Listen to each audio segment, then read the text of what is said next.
ಶತ್ರು ಸಮಸ್ಯೆ ಹೆಚ್ಚಾಗಿದೆಯಾ? ಶತ್ರುವಿನಿಂದ ಬಹಳಷ್ಟು ಸಮಸ್ಯೆ ಆಗ್ತಾ ಇದೆ. ನಾನು ಯಾವ ಕೆಲಸಕ್ಕೆ ಕೈ ಹಾಕಿದ್ರೂ ಶತ್ರು ಕಾಟ ಬಹಳಷ್ಟು ಉಂಟಾಗ್ತಾ ಇದೆ. ಶತ್ರು ಕಿರಿಕಿರಿಯಿಂದ ಬೇಸರ ಆಗೋಗಿದೆ ಅನ್ನೋದಾದರೆ ಈ ತಂತ್ರ ಮಾಡಿ ನಿಮ್ಮ ಶತ್ರು ನಿಮ್ಮ ತಂಟೆಗೆ ಬರೋದಿಲ್ಲ. ಇದನ್ನು ನೀವು ಯಾವುದಾದ್ರೂ ವಿಶೇಷವಾದಂತಹ ದಿನಗಳಲ್ಲಿ ಮಾಡಬೇಕಾಗತ್ತೆ.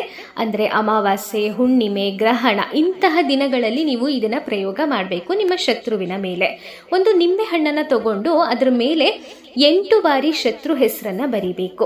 ನಂತರ ಅದಕ್ಕೆ ಸಂಪೂರ್ಣವಾಗಿ ಕೆಂಪು ಬಣ್ಣವನ್ನು ಕುಂಕುಮಕ್ಕೆ ನೀರು ಹಾಕಿ ಅದನ್ನು ಬಳಿಬೇಕು ನಿಂಬೆಹಣ್ಣಿಗೆ. ಆಮೇಲೆ ಮಣ್ಣಿನ ಕುಡಿಕೆಯಲ್ಲಿ ಉಪ್ಪು ಹಾಕಿ ನಿಂಬೆಹಣ್ಣನ್ನು ಅದರ ಮೇಲೆ ಇಟ್ಟು ಹೆಸರಿನ ಮೇಲೆ ಕರ್ಪೂರವನ್ನು ಈ ರೀತಿಯಾಗಿ ಹಚ್ಚಿ ನಿಮ್ಮ ಶತ್ರು ಸಮಸ್ಯೆ ಪರಿಹಾರ ಆಗಬೇಕು ಅಂತ ಸಂಕಲ್ಪ ಮಾಡಬೇಕು.